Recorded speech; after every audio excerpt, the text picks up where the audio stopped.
Hello, జై Telangana. Media మిత్రులందరికీ నమస్కారం, ప్రజలందరికీ నమస్కారం. ఇవాళ రాష్ట్రంలో ఎండాకాలం వచ్చిందంటే ఒక పక్క పరీక్షల గొడవ, ఇంకొక పక్క స్కూళ్ళు అడ్మిషన్లు, స్కూల్ ఫీజుల గొడవ రాష్ట్రమంతా నడుస్తున్నటువంటి సందర్భం.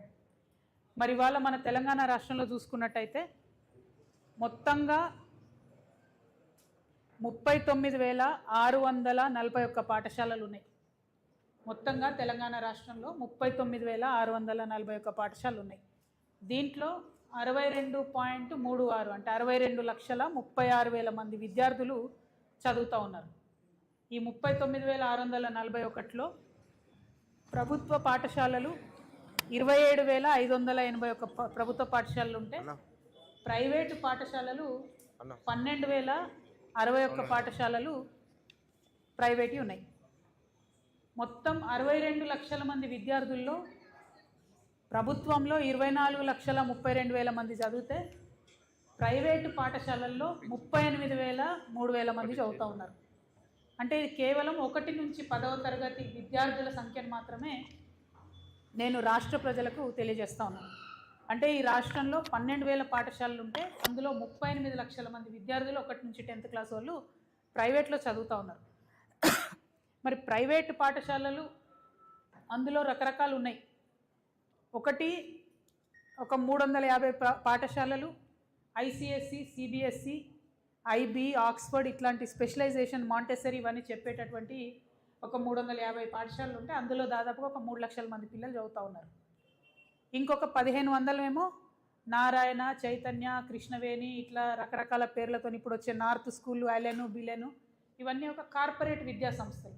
అంటే ఒక్కొక్క సంస్థకు 100 స్కూళ్ళు, 150 స్కూళ్ళు ఉన్నటువంటి పెద్ద విద్యా సంస్థలు ఒక 1,500 ఉన్నాయి. అందులో దాదాపు 5 లక్షల మంది పిల్లలు కూడా చదువుతున్నారు. ఇక మిగతా పిల్లలందరూ ఈ చిన్న చిన్న 12,000 పాఠశాలల్లో చదువుతున్నటువంటి పరిస్థితి. ఎందుకు ఇవి చెప్తా ఉన్నామంటే ఇందులో మళ్ళీ ఒక స్పెషల్ స్కూల్స్ ఉంటాయి. ఒక 236 పాఠశాలలు మాత్రం ప్రైవేటులో వాటిని బడ్జెట్ స్కూల్స్ అంటారు. ఈ 236 పాఠశాలల్లో అంటే జిల్లాకు ఒక 10 ఉండొచ్చు. ఆ పాఠశాలల్లో ప్రభుత్వం ఏం చేస్తుందంటే ఎస్సీ, ఎస్టీ విద్యార్థులకు ప్రతి విద్యార్థికి 42,000 రూపాయలు పే చేసి రాష్ట్రం మొత్తంలో ఒక 30,000 మందికి మాత్రం 42,000తో చదువు చెప్పిస్తుంటుంది అన్నమాట.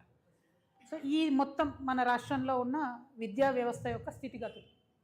మరి ఇవాళ ఎందుకు పెట్టుకుంటున్నాం ఈ ప్రెస్ మీటు? ఏప్రిల్ రానే లేదు.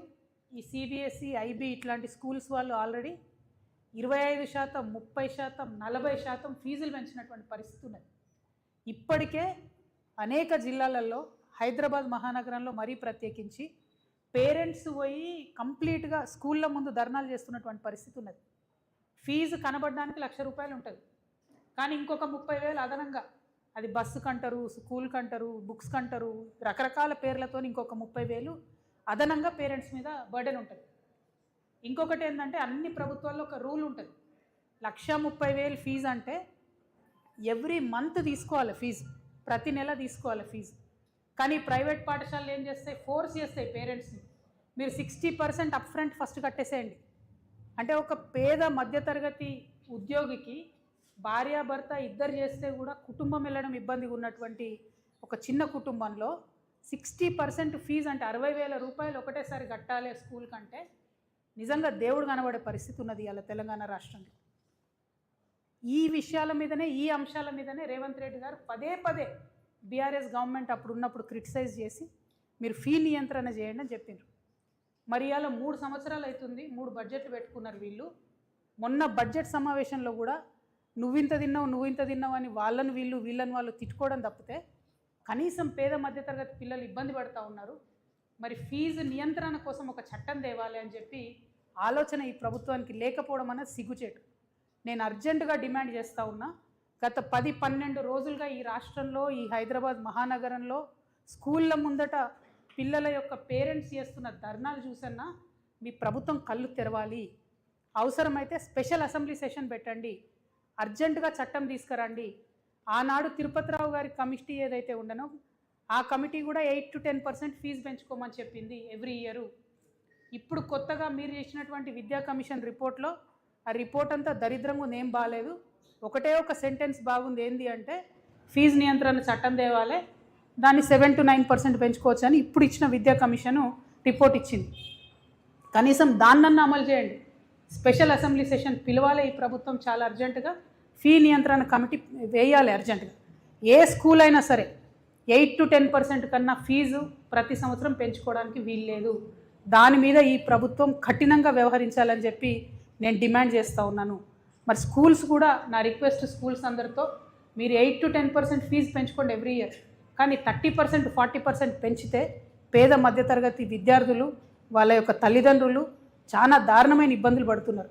మీరు 30% పెంచుతారు, కానీ ఏదో చిన్న బట్టల షాప్లో ఒక సింగిల్ పేరెంట్ లేడీ ఉంటుంది, ఆమె పని చేస్తూ ఉంటుంది. ఆ యజమాని పెంచాడు వాళ్ళకి జీతం అట్లా ఇవ్వలేరు, వాళ్ళు అట్లా వచ్చి ఒకసారి కట్టలేరు. ఇద్దరు కూడా కలిసి ఏదైనా చిన్న ప్రైవేట్ కంపెనీలో పనిచేస్తే ఎవ్రీ ఇయర్ వాళ్ళకి పెరగదు, 10% 15% పెరగదు శాలరీ. దయచేసి దాని మీద దృష్టి పెట్టాలని నేను డిమాండ్ చేస్తూ ఉన్నా. ఇంకొక మాట, ఈ నారాయణ చైతన్య ఇట్లాంటి కార్పొరేట్ స్కూల్స్ దాదాపు ఒక 1500 ఉన్నాయి. వాళ్ళు ఏం చేస్తున్నారు, పెంచుడు ఫీజు వాళ్ళు 30% పెంచుతారు, కానీ టీచర్స్కి మాత్రం జీతం పెంచరు, టీచర్స్కి మాత్రం పిఎఫ్ కట్టరు. ప్రైవేటు పాఠశాలలలో వేల మంది యువకులు పనిచేస్తూ ఉన్నారు, వాళ్ళ జీవితాలు దుర్భరంగా ఉన్నాయి. 15,000కి ఇస్తున్నారు జీతం, అంతకుమించి ₹1 ఇయ్యరు, పిఎఫ్ కట్టరు. ఇంకా ఘోరం ఏంటంటే ఈ ప్రభుత్వాన్ని ఇలా కొత్తగా మేము ఆనాడు డిమాండ్ చేస్తే ఫుడ్ సెక్యూరిటీ కోసం ఒక టాస్క్ ఫోర్స్ వేసిరు. ఆ టాస్క్ ఫోర్స్ని నేను డిమాండ్ చేస్తున్నా, go to any college, go to Narayana Chaitanya, Allen, బిలని కొత్తగా వచ్చినవి 10,000 మంది విద్యార్థులకు ఒక దగ్గర వంట చేస్తున్నారు వాళ్ళు. అంటే చిన్నగా పాయిజనింగ్ అయితే ఫుడ్ పాయిజనింగ్ ఒక్క డేలా 10,000 మంది పిల్లలకు ఎఫెక్ట్ అవుతుంది. నేను అడుగుతా ఉన్నా ఈ ప్రభుత్వాన్ని, కనీసం ఎప్పుడన్నా ఒక్కసారి పోయి